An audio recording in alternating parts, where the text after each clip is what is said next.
Hello guys, in today's video I'm going to show you how to fix Dota 2 not launching. If you want to fix this problem, all you have to do first click here and then go to background apps,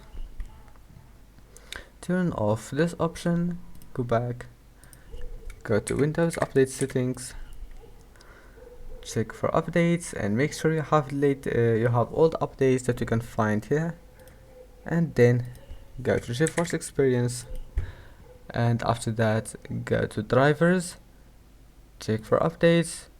If you find any update, just download it and then install it, and after that restart your computer and then open Task Manager. And now just close all the applications that you don't need. Just keep scrolling down and close all the applications that you don't need and you must know what they do. And that's it. Don't forget to like and see you in the next video.